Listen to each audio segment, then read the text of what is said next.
자, 오늘도 성경 세미나에 오신 여러분들을 다시 한번 진심으로 환영하면서 오늘 말씀을 이제 시작하기 전에 지난 시간에 우리는 말세의 징조를 보라라는 제목으로 함께 말씀을 나눴습니다. 두 번 우리가 모였잖아요. 두 번 만났는데 첫 번째는 다니엘서 2장의 느부갓네살 왕과 다니엘을 통해 나타난 그 신상, 그 신상이 세상의 역사를 예언한 것을 우리가 함께 보았습니다. 그 다음에 두 번째 지난 시간은 마태복음 24장에 있는 말씀을 중심으로 우리가 이 마지막 때의 징조를 살펴보았는데요. 여기 마태복음 24장 3절에 이렇게 말씀이 기록되어 있습니다. 예수께서 감람산 위에 앉으셨을 때에 제자들이 조용히 와서 이르되 우리에게 이르소서 어느 때에 이런 일이 있겠사오며 또 주의 임하심과 세상 끝에는 무슨 징조가 있사오리까. 그러니까 세상 마지막에 어떤 징조가 있겠습니까? 라는 질문을 한 것입니다.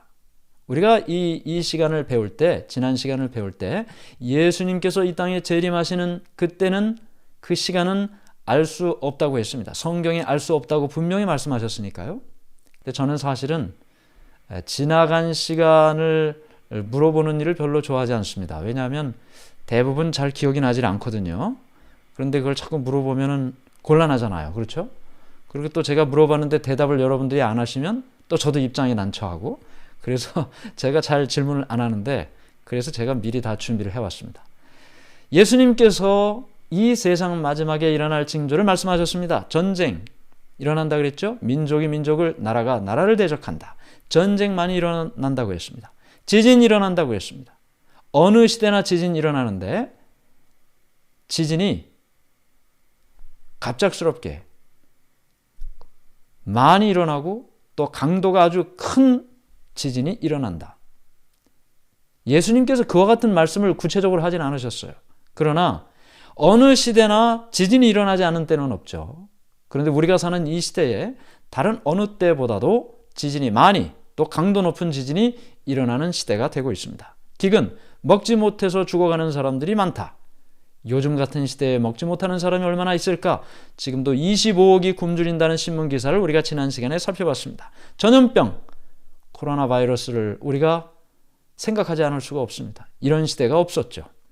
도덕적인 붕괴, 지나가는 사람이 아무런 이유 없이 그 사람하고 원한 것도 없고 그 사람한테 잘못한 것도 없는데 그 사람에게 맞기도 하고 칼에 찔려 죽기도 하고, 이런 아무런 이유 없는 증오범죄가 오늘날 이 시대에 너무나 많이 일어나고 있는 것입니다.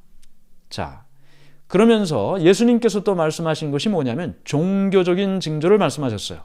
예수님의 재림을 사람들이 인정하지 않을 뿐만 아니라 좋아하지 않아요. 성경은 분명히 예수님의 초림이 3분의 1이고 예수님의 재림이 3분의 2가량 기록이 되어 있는데, 그럼에도 불구하고 예수님이 이 땅에 오신다는 사건이 그렇게 기쁜 소식으로 사람들에게 생각되질 않는 것 같습니다. 아마도 이 세상이 좋은 일이 많이 있는 것 같아요. 그래서 종교적인 징조 첫 번째로 예수님의 재림을 부정하는 일이 나타난다고 했습니다. 여러 가지 많은 일들이 있어요. 예수님께서 이미 재림하셨다고 이야기도 하고, 예수님께서 재림하시기는 하는데 그냥 영적으로 재림했다고도 하고, 그러나 예수님께서는 찌른 자들도 볼터이요라고, 너희가 가심을 본 그대로 오시리라 라고 말씀하신 것처럼 눈에 볼 수 있도록 이 땅에 오신다고 성경은 말하고 있습니다. 거짓 선지자가 출현한다 그랬습니다.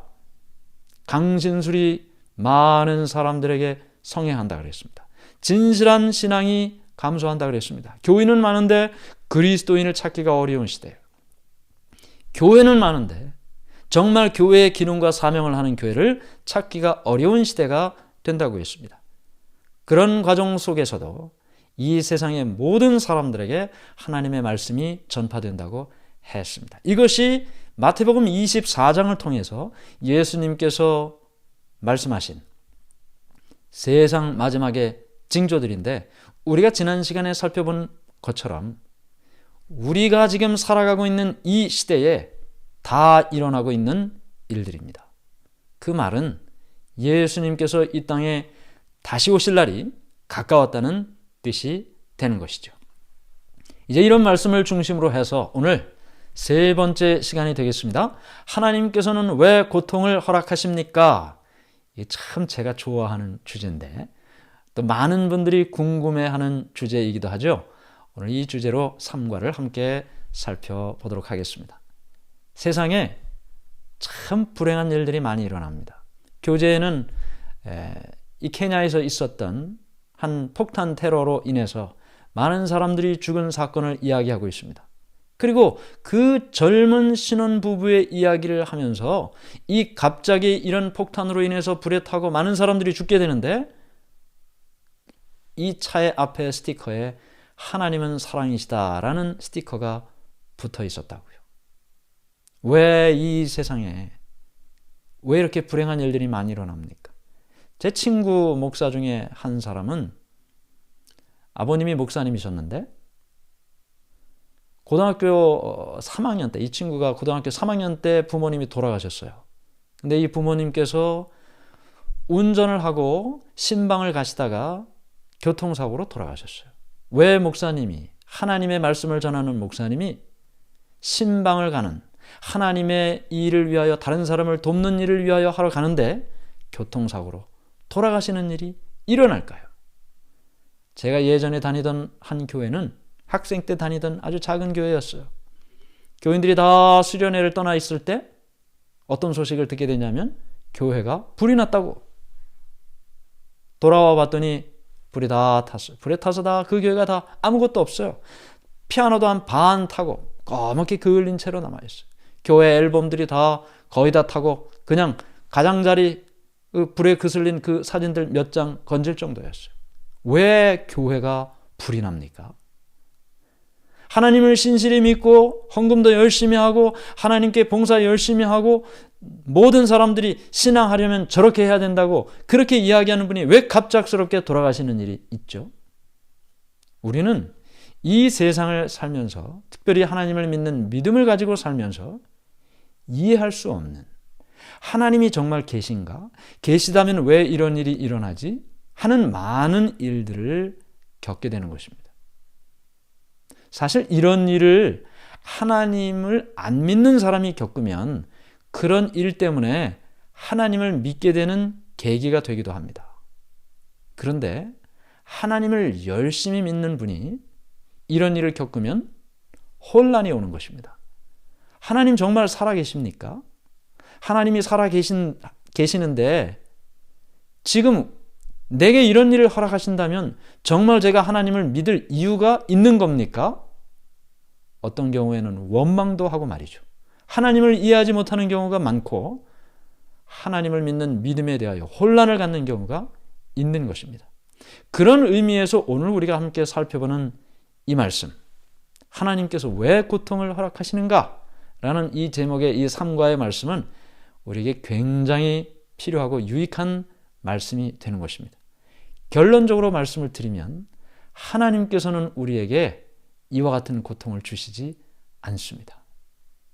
그럼 왜 이런 일이 있을까요? 자, 그건 오늘 우리가 이제 이 말씀을 통해서 해답을 얻어야 되겠죠. 살펴보도록 하겠습니다. 자, 오늘은 제가 이 교재에 있는 질문과 답을 다 가지고 나왔습니다. 그러니까 저와 함께 잘 함께 이렇게 질문과 또 성경절과 답을 잘 기록을 하시고 혹시 아직까지 빈칸이 채워지지 않은 분이 있으시면 이 빈칸을 잘 기록을 하면서 저와 함께 가시면 좋겠다고 생각이 됩니다. 하나님은 누구신가요? 여러분이 믿는 하나님은 어떤 하나님이신가요?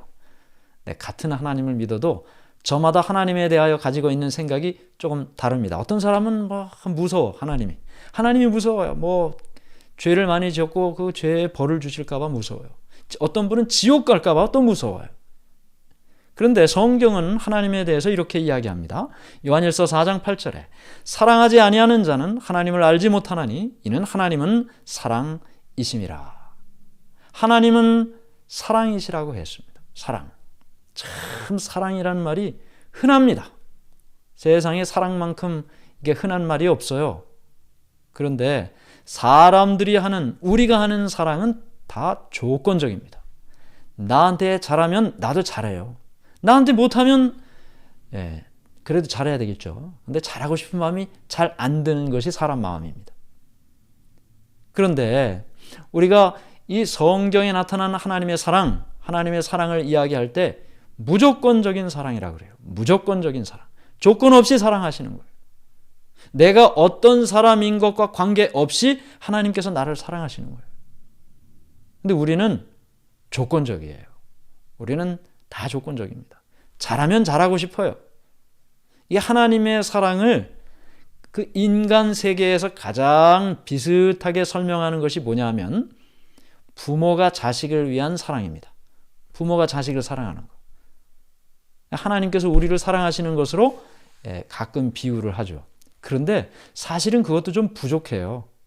그 부모가 자녀를 사랑하는 그 사랑이 인간 세상에서 할 수 있는 가장 하나님의 사랑을 표현할 수 있는 가장 비슷한 말이라 그렇게 표현하지만 그것도 부족해요. 왜냐하면 우리가 자녀를 사랑할 때 왜 사랑하십니까? 여러분의 자녀를. 여러분의 자녀를 왜 사랑해요? 내 자식이니까 사랑하죠. 그렇죠? 남의 자식은 그렇게 사랑하지 않잖아요. 결국은 부모가 자식을 사랑하는 그 사랑도 결국은 이기적이에요. 내 자식이니까 그렇게 사랑하는 거예요. 남의 자식은 그렇게 사랑하지 않아요. 못해요. 안 하는 게 아니라 못하죠. 본능이기 때문에. 그래서 결국은 인간의 사랑은 조건적이지만 하나님의 사랑은 무조건적이다라는 말씀을 우리가 보게 되는 것입니다. 하나님은 사랑이십니다. 그러면 이 사랑에 대한 이야기를 우리가 하면서 이게 사랑이 도대체 뭔가? 고린도전서 13장 4절 5절 사랑에 대해서 성경은 이렇게 이야기합니다.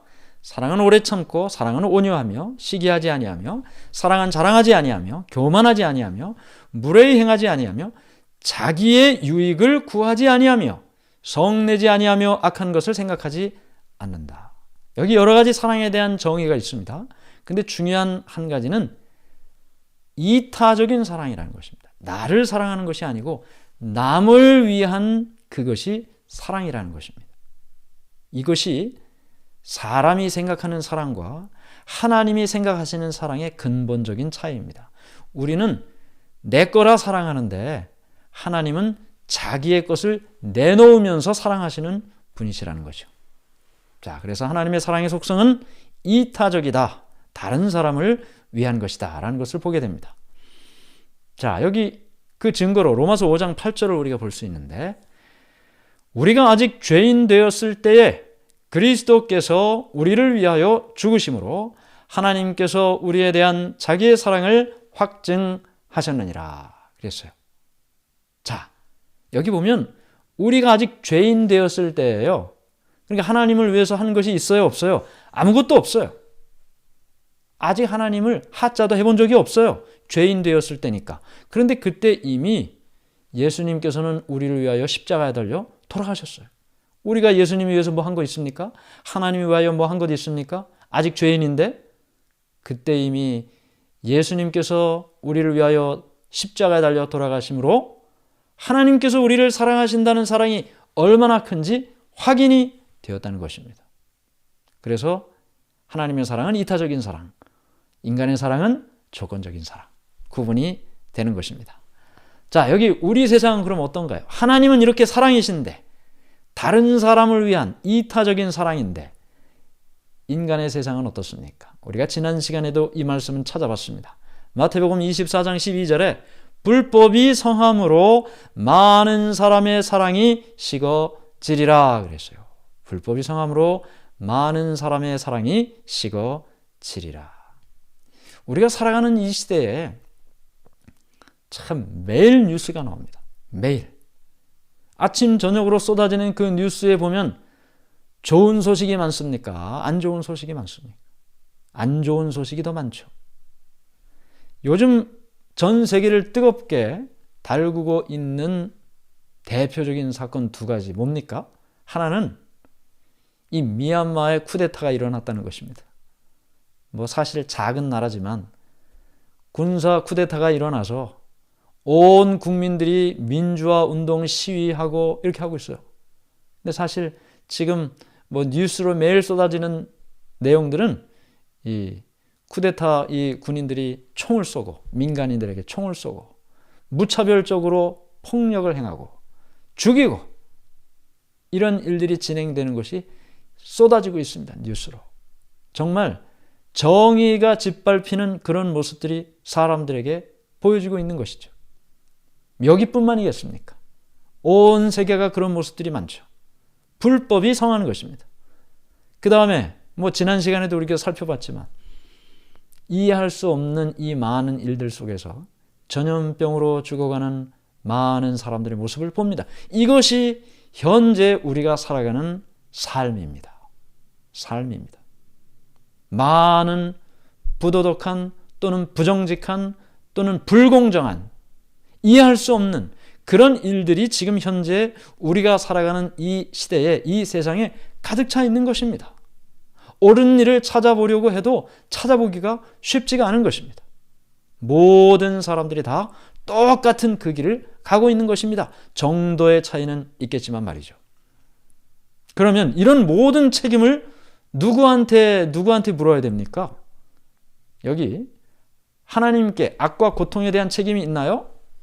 우리가 아까 처음 시작할 때 이런 불행한 모든 일에 대해서 하나님을 원망하는 또는 그런 것들을 왜 인간에게 허락하시는지 이해할 수 없는 그런 이야기를 잠깐 살펴보지 않았습니까? 여기 예수님께서 이런 말씀을 하셨어요. 이 모든 세상에 있는 악과 고통에 대한 책임이 누구에게 있는가? 집주인의 종들이 와서 말하되 주여 밭에 좋은 씨를 뿌리지 아니하였나이까? 그런데 가라지가 어디서 생겼나이까? 주인이 이르되 원수가 이렇게 하였구나. 자, 여기 집주인이 있습니다. 근데 집주인이 밭에다가 좋은 씨를 하인들과 함께 잘 뿌렸어요. 농사 잘 하기 위해서. 그런데 하인들이 와서 주인에게 이야기를 합니다. 주인님, 우리가 좋은 씨만 뿌렸는데 밭에 가보니까 가라지가 생겼어요. 이거 우리가 뿌린 건 아닌데? 그랬더니 주인이 말합니다. 우리가 뿌린 것이 아니고 원수가 뿌리고 갔다. 성경은 그 원수를 마태복음 13장 39절에서 이렇게 이야기합니다. 가라지를 뿌린 원수는 마귀요 추수 때는 세상 끝이요 추수꾼은 천사들이다. 원수는 누구라고 했습니까? 마귀예요. 이 좋은 밭, 좋은 씨를 뿌려놓은 데다가 엉뚱한 가라지를 뿌려놓고 이 밭을 망치는 장본인 누굽니까? 원수, 마귀라고 이야기를 하고 있습니다. 사탄이라고도 이야기를 하죠. 예수님의 말씀을 우리가 정리해 보면 인간의 삶에 나타난 이 모든 불행한 결과들은 하나님께서 주신 것이 아니고 사탄이 인간의 삶에 던져놓은 것이라고요. 하나님은 그러면 어떤 분입니까? 이 사탄이 던져놓은 이 모든 문제를 해결하시는 분이에요. 이걸 하나님께서 주신 것이 아니고 사탄이 던져놓은 이 모든 가라지들, 이 모든 결과들, 인간의 고통, 불행, 질병, 이 모든 문제들을 사탄이 인간에게 던져놨는데 하나님께서는 그것을 해결하시기를 원하시는 분이라는 것입니다. 사탄이 이 모든 책임이 있다고요. 그러면 오늘날 사탄은 어떻게 일을 하고 있을까요? 요한계시록 12장 12절에 이렇게 기록하고 있습니다. 그러므로 하늘과 그 가운데 거하는 자들은 즐거워하라. 그러나 땅과 바다는 화 있을진저 이는 마귀가 자기의 때가 얼마 남지 않은 줄을 알므로 크게 분내어 너희에게 내려갔음이라. 자, 마귀가 지금 어떻게 일하고 있다 그랬어요? 자기의 때가 얼마 남지 않은 줄을 알고 있다 그랬어요. 우리가 지지난 시간에 이미 살펴봤습니다. 재림의 징조, 마지막 때의 징조가 이미 다 성취되는 시기에 살고 있다 그랬어요. 그것은 마귀도 너무나 잘 알고 있습니다. 이제 이 시간이 지나면 언젠가는 하나님의 나라가 시작될 것을 성경에 기록되어 있는데 마귀는 그것도 잘 알고 있습니다. 하나님의 나라가 시작이 되면 마귀는 끝나는 거죠. 자기의 때가 얼마 남지 않은 것을 알고 일하고 있습니다. 그래서 그가 그렇게 자기의 때가 얼마 남지 않은 것을 보고 어떤 일을 하는가? 요한계시록 12장 17절에는 그의 이 시대의 사단이 하는 아주 중점적으로 하는 일에 대해서 이렇게 강조합니다. 사탄은 특히 하나님을 믿는 그리스도인들을 어떻게 하려고 합니까? 용이 여자에게 분노하여 돌아가서 그 여자의 남은 자손 곧 하나님의 계명을 지키며 예수의 증거를 가진 자들과 더불어 싸우려고 바다 모래 위에 섰더라. 자, 뭘 한다고요? 지금 사탄이 뭘 한다고요? 자기의 때가 얼마 남지 않은 것을 보고 뭘 한다고요? 싸운다고요. 전쟁을 한다는 것입니다. 누가 싸웁니까? 여기 보면 여자의 남은 자손이라 그랬어요. 여자의 남은 자손. 이 여자의 남은 자손이라고, 이 성경의 여자라고 하는 것은 교회를 상징합니다. 교회. 나중에 저희가 저 뒤쪽에 가서 이제 이 내용을 또 배우게 될 텐데, 그래서 정결한 여자는 정결한 교회, 부정한 여자는 부정한 교회. 이렇게 성경은 그렇게 이야기를 하고 있습니다. 그런데 여기 사탄이 신실하고 정직하게 하나님의 말씀대로 살려고 하는 그 그리스도인들을, 그 교회를 대상으로 싸운다고요. 그렇게 성경은 이야기하고 있습니다.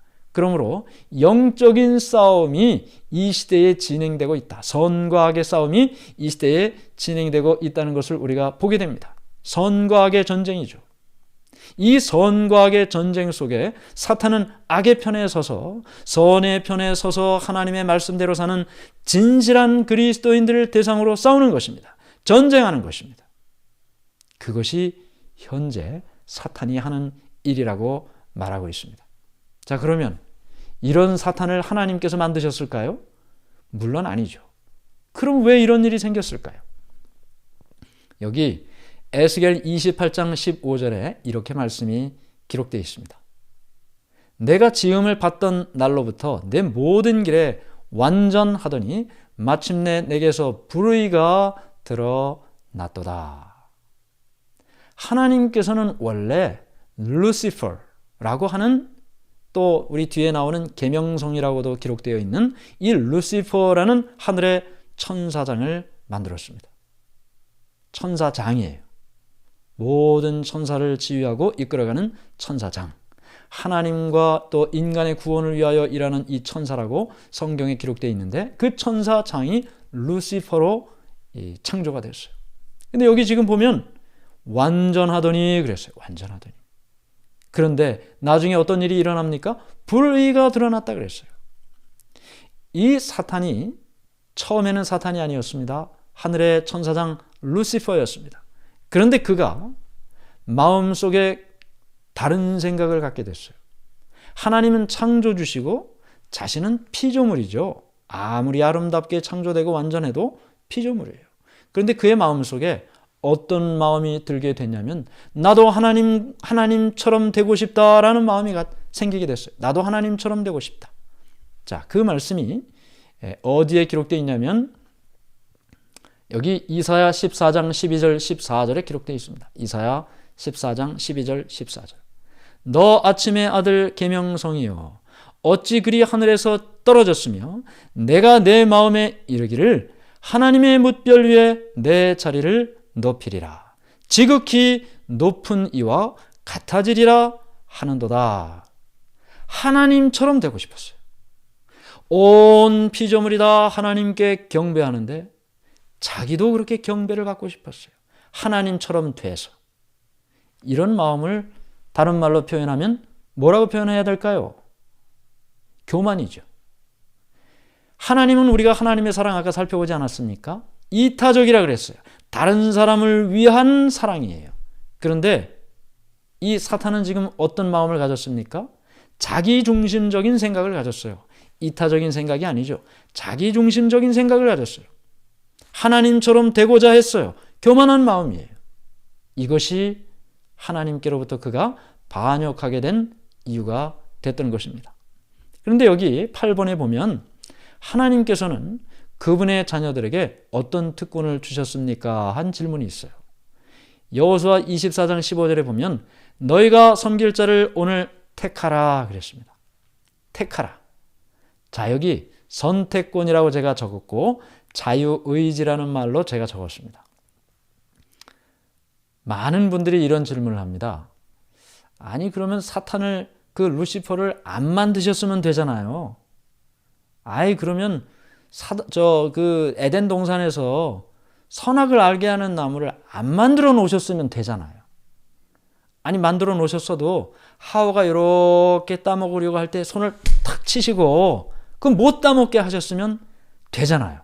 그럼 죄 안 졌을 거고 지금 오늘날 우리가 이 시대에 살면서 아까 이야기한 그 많은 불행한 일들 그런 일 안 일어났을 텐데 제가 많이 질문 받습니다.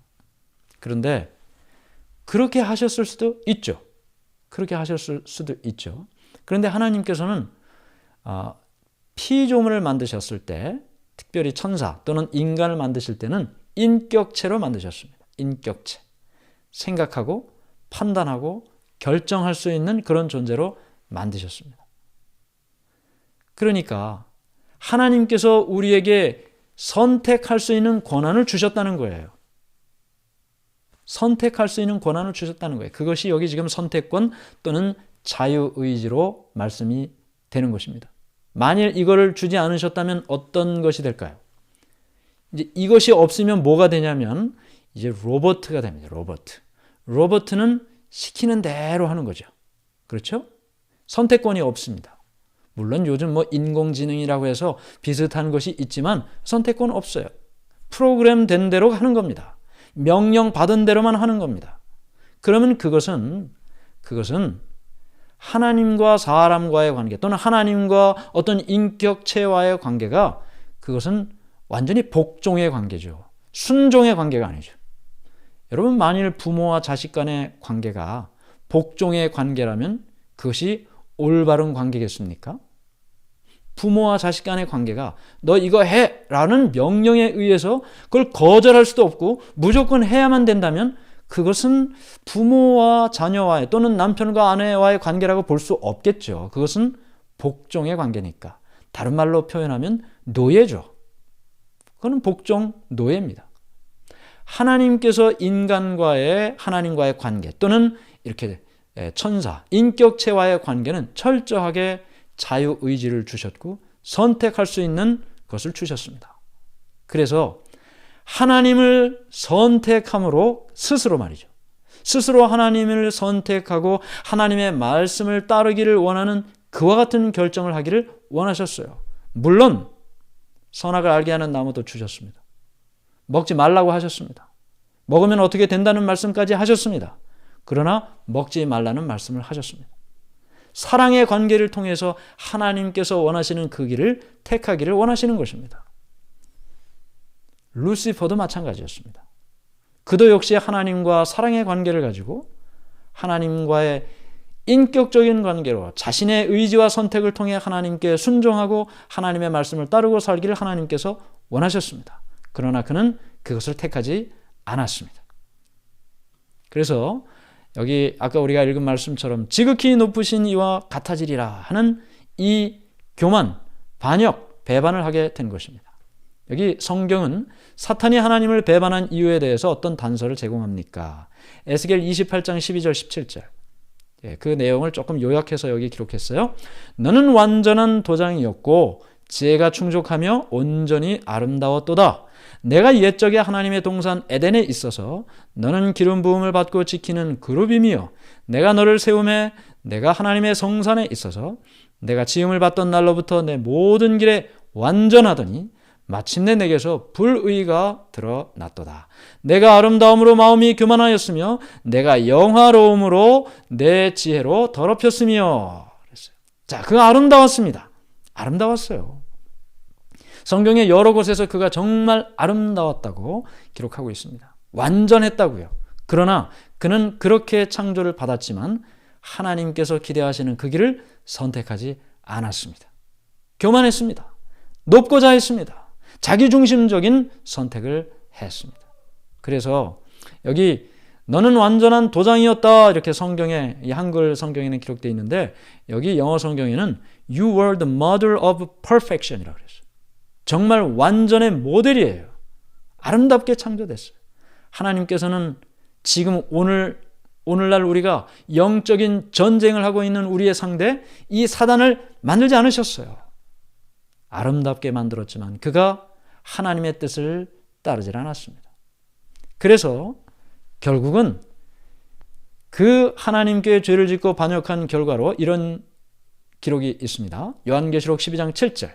하늘에 전쟁이 있으니 미가엘과 그의 사자들이 용과 더불어 싸울세 용과 그의 사자들도 싸우나. 전쟁은 하늘에서부터 있었습니다. 하늘에서 이미 선과 악의 전쟁이 있었고 그 전쟁 끝에 결국은 어떻게 됐어요? 용과 그의 사자들이 어떻게 됩니까? 하늘에서 시작된 선과 악의 전쟁으로 이 땅으로 내어 쫓깁니다. 여기 같은 요한계시록 12장 9절.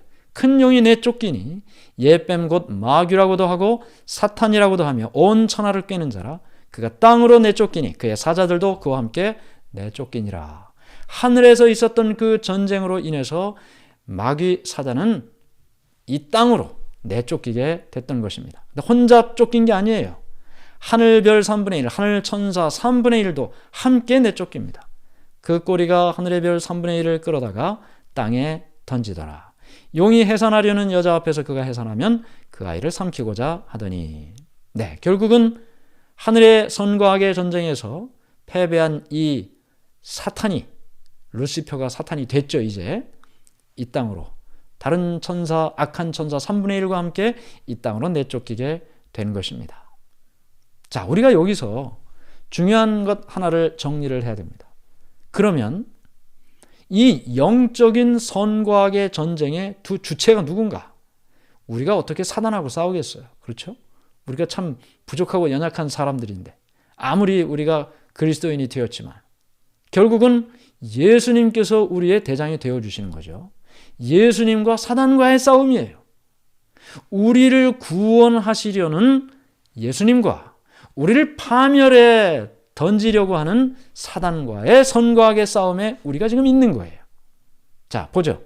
사탄은 인간에게 질병을 주기를 원해요. 파멸에 이르게 하기를 원해요.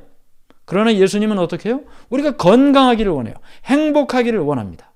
자, 다시 사탄은 인간이 결국은 죽음에 이르기를 원해요.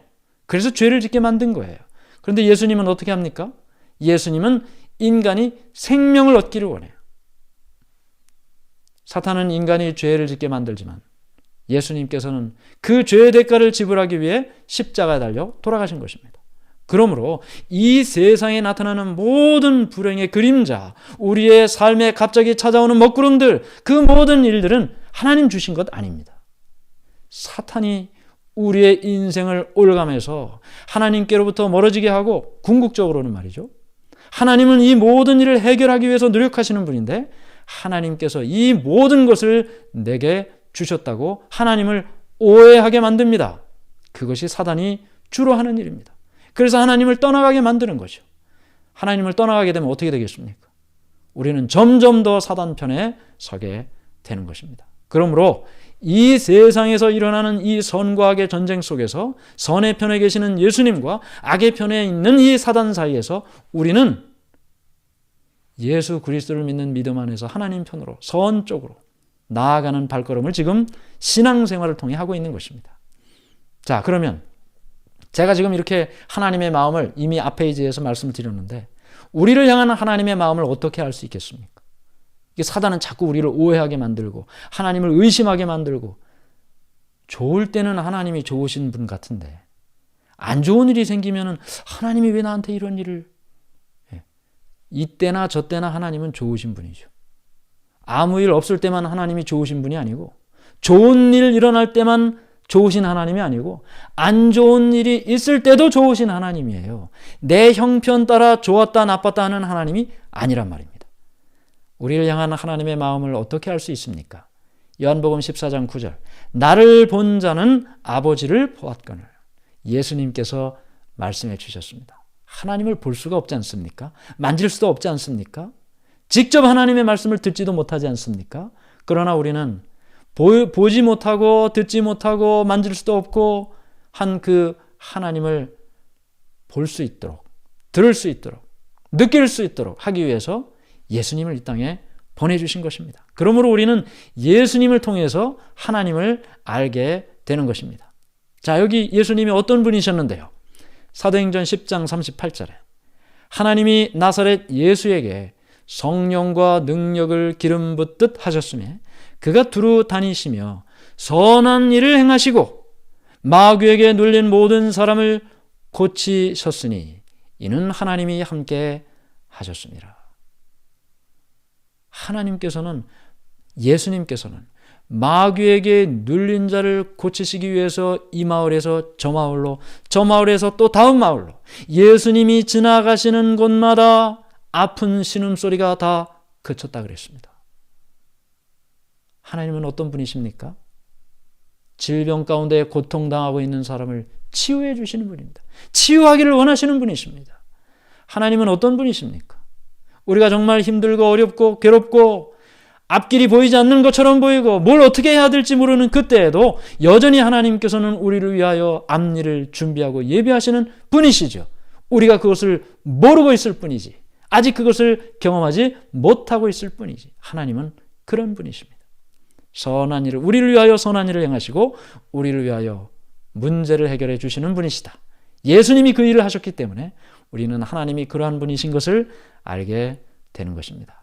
그래서 결국은 너무나도 유명한 이 말씀, 요한복음 3장 16절, 여름 성경학교 때 그렇게 외웠던 이 말씀, 하나님이 세상을 이처럼 사랑하사 독생자를 주셨으니 이는 그를 믿는 자마다 멸망하지 않고 영생을 얻게 하려 하심이라. 이처럼 사랑하셨다. 어떻게 사랑하셨다고요? 하나님이 세상을 사랑하셨는데 이처럼 사랑하셨다. 어떻게 사랑하셨다고요? 뒤에 나오죠. 독생자를 주셨어요. 그 독생자가 누굽니까? 하나님의 아들 예수 그리스도를 이 땅에 주셨습니다. 여러분이나 제가 아직도 죄인 되었을 때 그때 이미 주셨어요. 이미 돌아가셨어요. 여러분과 제가 뭐 잘해서 주신 게 아니에요. 우리가 받을만 해서 받는 것이 아니에요. 주셨어요. 은혜로 주셨어요. 그래서 이것을 믿는 자마다 멸망하지 않고 영생을 얻게 하려 하심이라. 그렇게 말씀하고 있는 것입니다. 왜 우리가 이렇게 불행한 일들이 이 세상에 이렇게 나타나게 되었을까? 아까 우리 마귀 사탄에 대한 이야기를 잠깐 살펴봤는데 인간이 이 죄 문제에 빠지게 된 이유를 또 창세기를 통해서 우리가 살펴봅니다. 창세기 3장 6절, 여자가 그 나무를 본즉 먹음직도 하고 범직도 하고 지혜롭게 할 만큼 탐스럽기도 한 나무인지라 여자가 그 열매를 따먹고 자기와 함께 있는 남편에게도 주매 그도 먹은지라. 참 부부지간의 사이가 좋았습니다. 그냥 주니까 다 먹은 거죠. 이건 먹지 말아야 되는데 먹었습니다. 먹지 말라고 한 것을 먹었습니다. 이것은 단순히 뭐 하나 먹지 말라고 했는데 먹은 거 그 의미가 아니죠. 하나님을 믿지 않은 거예요. 하나님을 믿었으면 먹지 않았겠죠. 하나님을 믿지 않고 누구 말을 믿은 겁니까? 사탄이, 뱀이 한 말을 믿었죠. 아, 그거 먹으면 눈이 밝아져. 그거 먹으면 너 하나님같이 돼. 그 말을 믿은 거죠. 정령 죽으리라. 이거 먹으면 정령 죽으리라. 하나님께서 말씀하셨어요. 이거 먹으면 너 하나님같이 돼. 사단이 말했어요. 근데 먹었어요. 그건 누구 말 믿은 거예요? 사단 말 믿은 거죠. 사단 말, 뱀의 말을 믿고 그 죄를 지은 것입니다. 결국 하나님의 말씀을 믿고 하나님의 말씀대로 살지 못했기 때문에 그 결과는 사단을 믿고 사단을 따르는 결과가 되는 것입니다. 여기 아담과 하와가 선악을 알게 하는 나무의 열매를 먹었기 때문에 여러분과 제가 죄인이 된 것이지만 성경은 분명하게 우리에게 얘기하는데 아담과 하와의 죄 때문에 우리가 모든 책임을 이 불행한 모든 일을 겪는 것은 아니라 그랬어요. 여기 성경에 보면 로마서 3장 23절 모든 사람이 죄를 범하였음에 하나님의 영광에 이르지 못하더니 잘 되면 내 탓이고 안 되면 누구 탓이라고 하는 말이 있지 않습니까? 이 죄 문제가 다 그 아담 할아버지 하와 할머니 때문이야 이렇게 이야기할 게 아니죠. 성경은 분명히 이야기했어요. 아담 또 하와 그 죄가 시작이 되었지만 그러나 인간이 죄를 짓는 것은 모든 사람이 죄를 짓는 거예요. 여러분도 죄를 짓고 저도 죄를 짓고 그 죄의 결과로 하나님의 영광에 이르지 못하고 그 죄의 결과로 죄의 삭슨 사망이라는 그 말을 우리가 다 경험하게 되는 것입니다. 그러므로 에덴 동산에서부터 시작된 이 죄의 출발은 이 세상을 살아가는 모든 사람들도 똑같이 죄를 지음으로 이 죄의 문제에서 벗어나지를 못하고 있는 것입니다. 자, 여기 이렇게 기록하고 있어요. 요한복음 8장 44절에 너희는 너희 아비 마귀에게서 났으니 너희 아비의 욕심대로 너희도 행하고자 하느니라. 그는 처음부터 살인한 자요 진리가 그 속에 없으므로 진리에 서지 못하고 거짓을 말할 때마다 제 것으로 말하나니 이는 그가 거짓말쟁이요 거짓의 아비가 되었습니다. 길게 읽었지만 결국은 인간이 죄를 지은 그때부터 우리는 마귀에게서 났다 그랬습니다. 마귀는 처음부터 거짓말했다 그랬어요. 거짓말했죠. 하와에게 거짓말하지 않았습니까?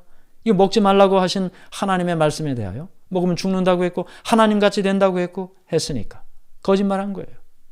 그러므로 이 땅의 모든 사람들은 아담과 하와 범죄 이후로 이 땅의 모든 사람들은 한 사람 예외 없이 자신의 죄 때문에 죄의 결과를 경험하게 되는 것입니다. 그러므로 요한계시록 13장 8절에 보면 어떻게 해요? 죄인이 된 이후로 모든 죄인들은 다 어떻게 합니까? 이 죄인이 다 사단의 자녀가 돼서 살게 된다고 아까 우리가 조금 전에 읽었는데 죽임을 당한 어린 양의 생명책에 창세 이후로 이름이 기록되지 못하고 이 땅에 사는 자들은 다 그 짐승에게 경배하리라. 결국은 사단에게 경배하게 된다는 거예요. 사단이 왜 죄를 졌습니까? 하늘에서 나도 하나님처럼 되고 싶다. 그 말은 뭡니까? 나도 경배의 대상이 되고 싶다. 그 일 때문에 하늘에서 이 땅에 내어 쫓기게 된 거죠. 사단이 된 거죠. 그러므로 이 땅의 모든 죄인들을 통해서 그가 경배받기를 원하는 것입니다. 그러므로 이 세상에 여기요 죽임을 당한 어린 양의 생명책에 기록이 되지 못한 이 세상의 모든 사람들은 사단에게 경배하게 되어 있는 것입니다. 성경이 그걸 우리에게 이야기하고 있습니다. 그런데 사단이 영원한 것이 아니죠. 영원한 것이 아닙니다. 아까 우리가 살펴본 말씀처럼 자기의 때가 얼마 남지 않았다는 것을 잘 알고 있어요. 그래서 여기 사단의 마지막을 성경은 이렇게 이야기하고 있습니다. 또 그들은 미혹하는 마귀가 불과 유황못에 던져지니 거기는 그 짐승과 거짓 선지자도 있어. 사단은 영원하지 않습니다. 하나님은 영원합니다.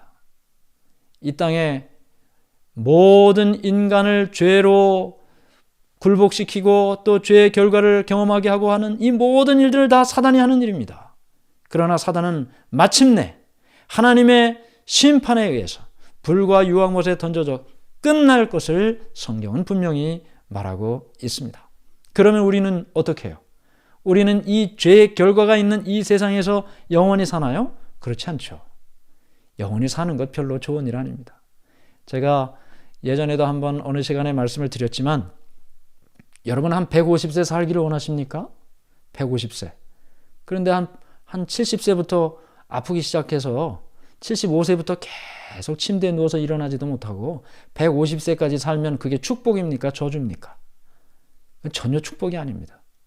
우리는 그냥 이 세상에 태어나서 계속 이 세상에 살기 때문에 그냥 이 세상이 살만한가 보다 이런 생각이 드는데 성경은 그렇게 이야기하지를 않습니다. 여기 베드로후서 3장 13절에 우리는 그의 약속대로 의가 있는 곳인 새 하늘과 새 땅을 바라보도다. 그곳은 사망이 없는 것이고 슬픔이 없는 것이고 이별이 없는 것이고 질병이 없는 것이고 고통이 없는 것이고 이 땅에 우리가 가슴 아픈 일들을 경험하는 그 모든 일들을 경험하지 않아도 되는 그곳에서 그것이 없는 그곳에서 하나님과 함께 예수님과 함께 영원히 살 수 있는 그곳이 우리에게 약속되어 있다고 말하고 있는 것입니다. 자, 그럼 우리가 이런 죄 없는 세상에서 어떻게 살 수 있을까요? 얼마 내면 됩니까? 네, 얼마 내면 거기 갈 수 있어요? 중세 시대 때는 얼마 내라고 했어요. 얼마 내라고 하는 게 더 편할까요? 네, 얼마 내라고 했어요.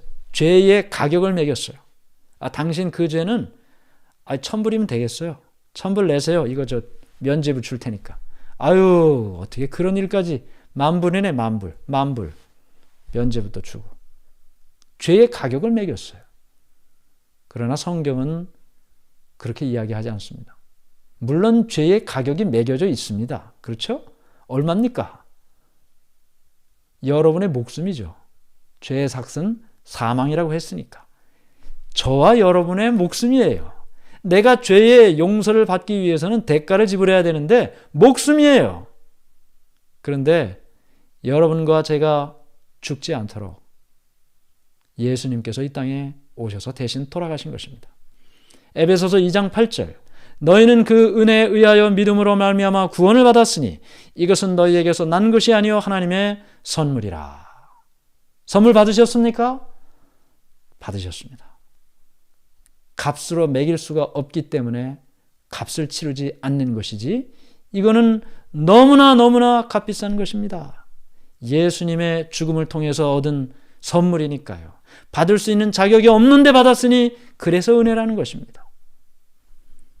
성경은 갈라디아 2장 20절에 이제 은혜로 구원받은 우리가 이렇게 살라고 당부하고 있습니다. 내가 그리스도와 함께 십자가에 못 박혔나니 그런즉 이제는 내가 사는 것이 아니요 오직 내 안에 그리스도께서 사시는 것이라. 이제 내가 육체 가운데 사는 것은 나를 사랑하사 나를 위하여 자기 자신을 버리신 하나님의 아들을 믿는 믿음 안에서 사는 것이라. 그리스도를 믿는 순간 이제껏 살아온 나의 육신의 모든 죄들, 죄인으로 살아온 나 이제는 주님 안에서 다 죽고 예수님께서 3일 만에 부활하신 것처럼 나 이제 새 생명이 되었습니다. 이제는 예전의 내가 아니에요. 그리스도를 믿는 나예요. 나는 죽었어요. 내 안에 그리스도께서 사시는 거예요. 내 입술을 통해서 예수님 말씀하시고 내 손을 통해서 누군가를 위해서 봉사하시고 내 발이 예수님께서 가기를 원하시는 그곳에 가는 것입니다. 내 재물이 예수님께서 원하시는 그 일을 위하여 사용되는 것입니다. 이제는 내가 산 것이 아니요 내 안에 그리스도께서 사시는 것이라. 오늘 우리는 이 땅에 살면서 그리스도인으로 살면서 언뜻 우리의 인생에 찾아오는 먹구름과 재난과 어려움과 그 모든 죄의 결과들을 바라보면서 하나님을 오해하고 의심할 때가 있는 것을 솔직히 고백합니다. 그러나 성경은 분명하게 이야기를 하고 있죠. 오늘 핵심입니다. 첫 번째, 하나님은 사랑이십니다. 하나님은 사랑이십니다. 우리를 사랑하십니다. 사랑하시기 때문에 인간이 할 수 없는 그 죄의 대가를 지불하기 위하여 예수님을 이 땅에 보내주시고 대신 돌아가시게 하셨습니다. 어느 신이 대신 죽는 신이 있습니까? 여러분 이 세상의 모든 종교 다 살펴보세요. 어느 신이 그 신에게 뭐 바치라고 하지 그 신이 대신 와서 죽는 신이 어디 있냐고요. 대가를 지불하기 위해서 자신이 모든 것을 내어주는 신이 어디 있냐고요. 우리가 믿는 하나님은 사랑이신 하나님이신 것입니다. 이 세상의 죄와 고통의 책임은 하나님이 아니고 사탄에게 있는 것입니다. 하나님께서 모든 이 문제를, 죄의 문제를 해결하시기 위해 예수님을 십자가에 대신 돌아가시게 하셨고 우리는 그것을 믿고 은혜로 구원을 얻게 되는 것입니다. 잠시 힘들고 어려운 이 죄의 세상에서 믿음으로 승리하고 나면 하나님께서 우리에게 주시는 그 아름다운 저 새하늘과 새 땅이 우리에게 약속되어 있음을 생각하고 좋을 때도 좋으신 하나님이고 힘들고 어려울 때도 좋으신 하나님임을 마음속에 간직하고 믿음으로 승리하며 사는 우리 모두가 되기를 간절히 바랍니다. 네.